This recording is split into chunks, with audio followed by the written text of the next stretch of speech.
ఆంధ్రప్రదేశ్లోని అత్యంత శక్తివంతమైన పుణ్యక్షేత్రం మంగళగిరి కొండలపై వెలిసిన 3 నరసింహస్వామి ఆలయం వెనుకున్న రహస్యాలు మీకు తెలుసా? త్రేతాయుగం నాటి స్వయంభూ క్షేత్రమైన కొండపై ఆలయంలో స్వామివారి భక్తులకు ఇత్తడి పానకంతో నైవేద్యం పోస్తుంటే దేవుడు స్వయంగా ఆ పానకం గడగడ తాగుతున్న శబ్దం స్పష్టంగా వినిపిస్తుంది. మనం ఎంత పానకం పోసినా స్వామివారి సరిగ్గా సగం మాత్రమే తాగి మిగతా సగాన్ని వదిలేయడం జరుగుతుంది. అంత బెల్లం నీరు ఉన్న అక్కడ ఈగ కూడా వాలకపోవడం ఇప్పటికీ సైన్స్కు అందని ఒక గొప్ప అద్భుతం. ఇక కొండ కింద ఉన్న ధర్మరాజు ప్రతిష్ఠించిన లక్ష్మీ నరసింహస్వామి ప్రధాన ఆలయం ఉంటుంది.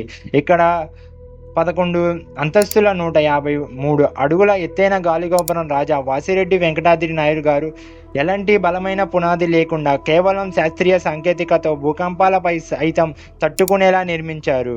వీటన్నిటితో పాటు కొండ చివర గండాలయ స్వామి ఆలయం ఉంటుంది. ఇక్కడ దీపం వెలిగిస్తే జీవితంలో ఎలాంటి గండాలైనా తొలగిపోతాయని భక్తుల నమ్మకం. మరి భక్తికి ఆధ్యాత్మికతకు నిలువైన ఈ మంగళగిరి క్షేత్రం మీరు ఎప్పుడైనా దర్శించుకున్నారా? కామెంట్ చేయండి. అలానే మన ఛానల్ని ఫాలో అయిపోండి.